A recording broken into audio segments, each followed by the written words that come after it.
All right, let's dive into some Faroe Islands history. That's good. You know, you're getting ready for that big trip, right? Yeah. Want to go deeper than the usual travel guide stuff. Of course. We're focusing on the time period from 1035 to 1380 AD, Okay. when the Faroes were under Norwegian rule. Interesting period. By the way, if you're looking for more Faroe Islands content, Yeah. Pal's Fundamentals on YouTube. Great channel. He's a great resource for like daily news and, Absolutely. kind of insights into the Faroe Islands today. And we've got a fascinating mix of sources today. Wikipedia articles, some historical overviews, and even some old legislative documents. That's great. It's a period that really shaped the Faroe Islands we see today. Cool. Looking at the legal system, language, culture, all evolving under Norwegian influence. Okay, so let's rewind a bit. Before Norwegian rule, Right. what was the situation on the islands? Well, the Faroes had a pretty interesting history even then. First settled by Irish monks seeking solitude. Interesting. Later, Norse Vikings showed up, established a free state with their own Althing, which could be the world's oldest parliament, by the way. Wow, really? It met on Tinganes, Okay. a neutral, uninhabited peninsula. A parliament going that far back. It raises so many questions about their early governance. But I guess things changed pretty drastically in 1035 AD, huh? Yes, that's when the Faroe Islands became a province of Norway, under King Magnus the Good. This shift brought in Norwegian law, specifically the Gulating slogan. What? Gulating slogan. Okay.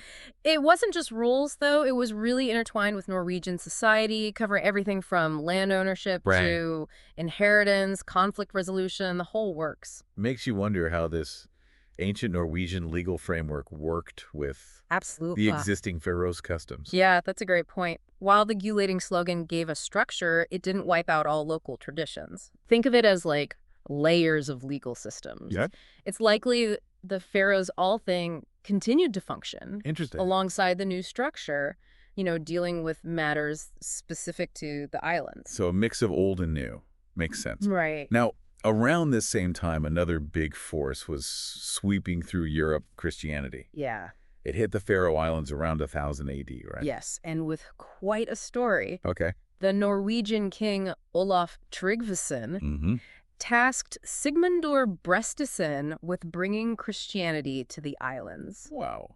Imagine trying to convince hardcore Vikings to embrace a new faith. I can imagine that wasn't an easy sell. Sounds like something out of Legends. Totally. Did he manage to convert them peacefully? Not exactly. His first try, converting the islanders through peaceful debate at the Althing, almost got him killed. Oh, wow. Vikings weren't too open to new ideas, especially when it came to beliefs. Right. So Brestesen, he went with a more direct approach. A little bit of Viking persuasion? Let's just say he gave Chieftain Tróndur the Gotu an offer he couldn't refuse, I see. convert, or face the consequences. Okay. Suddenly, Christianity looked a whole lot more appealing. Wow, that's... This moment really kicked off a new era for the Faroe Islands. By the way, for stories like this, Pal's Fundamentals on YouTube is awesome. Okay. They bring history to life. It's amazing how one event can reshape everything, right? For sure. Churches were built, priests arrived, a whole new social order started to emerge. But it wasn't just about religion and legal changes. What about the everyday lives of the people during this time? Well, their economy was basically subsistence farming and fishing. Okay. The rough terrain made sheep farming super important. Makes sense. These weren't just cute sheep dotting the landscape. Yeah. They were vital, providing wool for clothes, meat, even milk. Sheep. The true MVPs of the Faroe Islands. Haha, right. But they weren't totally isolated, were they? Yeah. Still had contact with the outside world, right? Absolutely. The relationship with Norway was more than just laws. Right. The Faroe Islands became part of a bigger trading network. I see. They exported stuff like wool, feathers, fish, and imported necessities. Interesting. This exchange really shaped the island's development. Okay, so we've got a mix of Norwegian law, dramatic conversion to Christianity, and sheep-powered trade. Right. Sounds like life was already pretty complicated. It was. Then boom, the Black Death hits. Yeah. This pandemic ravaged Europe in the mid-1300s. Right. Surely didn't spare the Faroes. Sadly, you're right. Even way out there, they couldn't escape the plague. Right. We don't have exact numbers, but it's believed the Black Death hit their population and social structures hard. It's hard to imagine the devastation, the fear in those communities. Yeah. To rebuild after that It's a testament to the resilience of the Faroes people. Absolutely. That resilience is a big theme in their history. Makes sense. Speaking of resilience, there's another story that sheds light on this era, the Sverris saga. Okay, I'm intrigued. What's the saga about, and how does it tie into the Faroe Islands? It's an old Norse saga. Tells the tale of King Sverre of Norway. He had a personal connection to the islands. He was raised in the Faroes. Really? By his uncle, the Bishop of the Faroes in Kirkjubur. Wow, raised in the Faroes and then became King of Norway. Yeah. This is starting to sound like a movie. It is quite a story. So what happened next? Well, years later, Sverre went back to Norway. Oh? Through a whole series of events, he claimed the throne. Wow. His saga isn't just royal drama, though. Right. It shows how connected Norway and the Faroe Islands were. Interesting. It even mentions naval activities around the islands, hinting at their strategic importance back then. This is fascinating. It's like peeling back layers of history, uncovering these unexpected connections and power dynamics. Yeah. It makes you think about how all this affected the ordinary people living there. You're right. The Sverre saga is more than just about a king. It's a look into the politics, the social dynamics, the challenges of living on the edge of a powerful kingdom. And, if you want more deep dives and news about the Faroe Islands, yeah, don't forget to check out Pal's Fundamentals on YouTube. They're great. They've got a ton of information there. For sure. So we've covered quite a bit already. Viking Parliament on a windswept peninsula. Yeah. The arrival of Christianity with a little bit of persuasion, and then the shadow of the Black Death looming over everything. A lot happened. It seems like a time of huge change. Fascinating characters. Absolutely. But there's still so much more to uncover. Definitely. Welcome back to our deep dive into the Faroe Islands under Norwegian rule. Good to be back. In part one, we kind of set the scene, right, with Viking parliaments, right, dramatic religious conversions, yeah, and a glimpse into the economic realities. It was a lot to cover. Now let's dig deeper into the Gulatingslagen. Okay. That ancient Norwegian legal code that came in around 1035 AD. Fascinating. It sounds super important. It was. But what did it really mean for the people living there? It's really interesting to think about how this code, made for the mainland, was used in the unique conditions of the Faroe Islands. Right. The Gulatingslagen was comprehensive. Yeah. It covered everything from property rights and inheritance to crime and punishment. Like, it had specific penalties for offenses like theft, assault, even slander. Imagine the Viking court cases. Okay, so we're not just talking about abstract legal ideas here. No, not at all. This was real-life stuff affecting people's everyday lives. Absolutely. It provided a framework, Right. for solving disputes, enforcing contracts, keeping order. I see. It even had parts about maritime law, which makes sense. Yeah, with all the fishing. Right, considering how important fishing and seafaring were for the Faroe Islands. Makes me picture those Viking lawyers arguing cases based on this old code. Well, maybe not exactly like a courtroom drama today, but the idea of law and justice that was being set up. Interesting. We even have proof that the Gulatingslagen affected the development of the Faroes language. Oh, really? How so? Some legal terms from Old Norse I see. made their way into the changing Faroes dialect. So the code had this ripple effect, Yeah. shaping not just the legal system, but how people talked. Exactly. But I keep coming back to this question. How did the Faroes people feel about being part of this Norwegian legal system? Good question. Were they all for it? That's something historians debate a lot, Okay. Especially because we don't have personal stories from back then. Right. It's unlikely everyone was happy with the change. Right. Some people probably welcomed the structure and stability that came with the Norwegian rule. I see. Others, especially those who had power before, Makes sense. they might have resented losing some control. It's like anytime a smaller society gets absorbed into a larger one, Exactly. you'll have different reactions. Some folks embrace the change, Right. others push back against it. And remember, this was a time of big changes all over Europe. Yeah. The Viking Age was fading, Christianity was growing, new ways of life were developing. Makes sense. The Faroe Islands weren't isolated from all that. So while they were putting the Gulatingslagen into place, the islands were also dealing with these huge historical forces. It was a complex, dynamic time, for sure. Let's move from the law to everyday life. Okay. We talked about how important farming and fishing were. Right. But there's another interesting document from this time. Oh. It gives us a unique window into Faroe society. What is it? You ready for this? Yeah, hit me. It's called the Say Brave again. The what? Say Brave. Okay. Which means sheep letter. Sheep letter? Interesting. Might not sound exciting at first. Yeah, I was going to say, haha. But it tells us a lot about the social and economic realities of the time. Okay, a sheep letter. What does a letter about sheep have to do with Faroe's life under Norwegian rule? Well, first, it shows how central sheep farming was to the Faroes' economy. Yeah. The document lays out specific rules for breeding, grazing, even sheep ownership. I see. Remember, these animals weren't just livestock. Yeah. They were crucial for survival. Food, clothing. Yeah, wool for clothing, meat, milk. Makes sense they'd have rules to manage something that important. Exactly. Yeah. But there's more to this sheep letter, isn't there? There is. This is where it gets even more interesting. Okay, lay it on me. The Say Breve also shows that slavery was brought back. Oh, wow. To the Faroe Islands. Slavery. That's a dark turn. Yeah. I thought slavery was over by this point in history. It's a complex issue, and it makes us rethink what we thought about the past. Definitely. We don't know everything about the types of slavery in the Faroe Islands back then. Right. But the Say Brave suggests it was probably tied to labor-intensive work like sheep farming and fishing. It makes you wonder about the power dynamics. Yeah. Who were these slaves, and what did it do to Faroe's society? Exactly. It's tough to say for sure, but historical records hint that some were captured during Viking raids.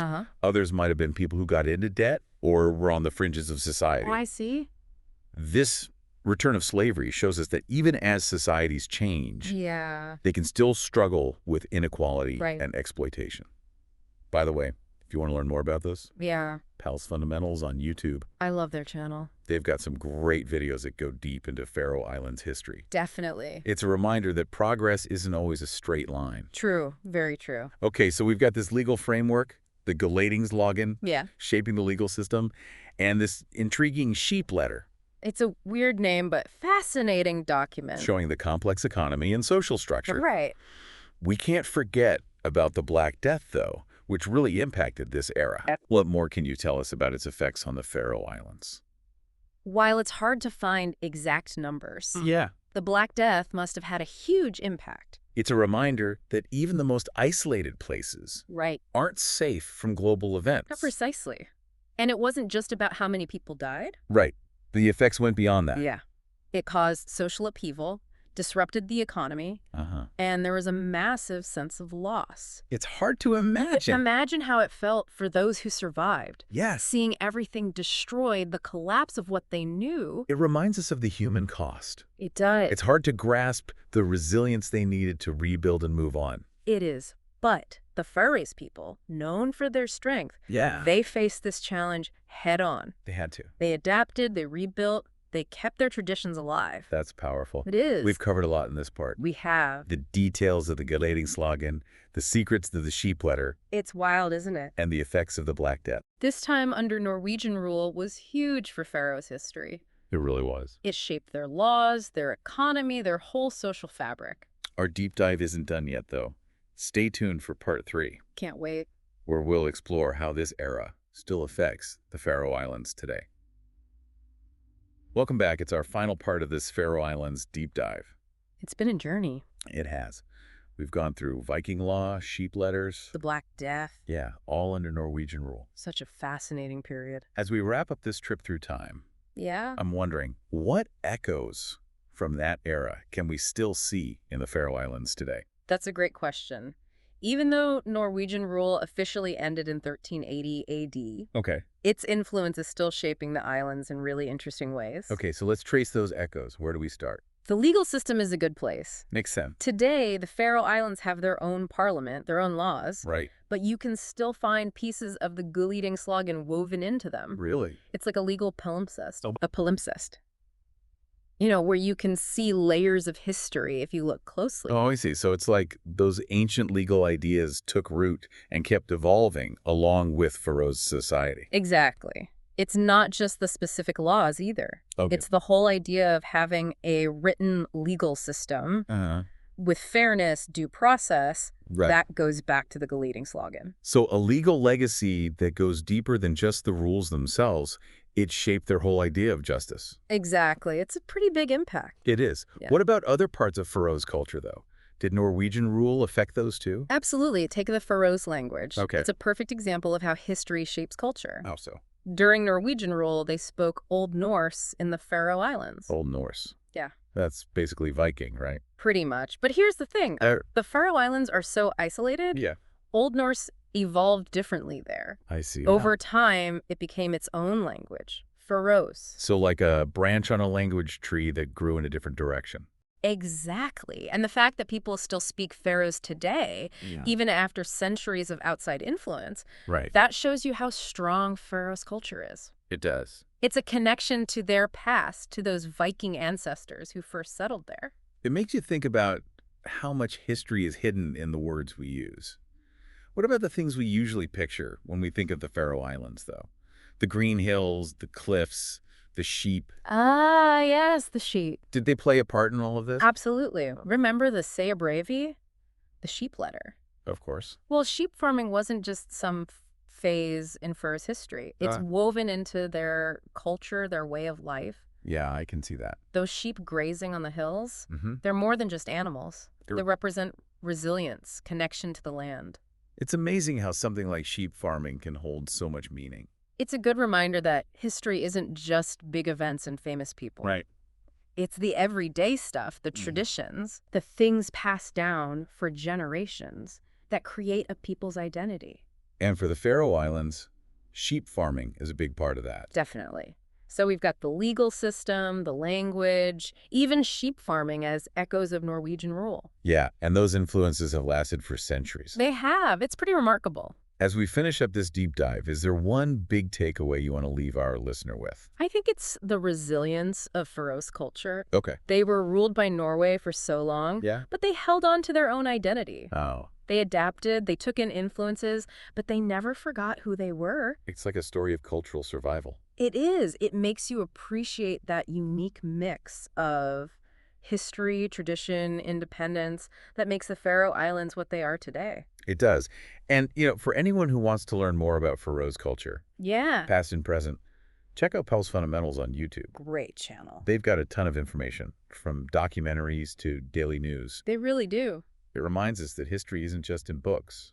It's all around us, shaping the world, the languages we speak. Even the sheep on those hillsides. Exactly.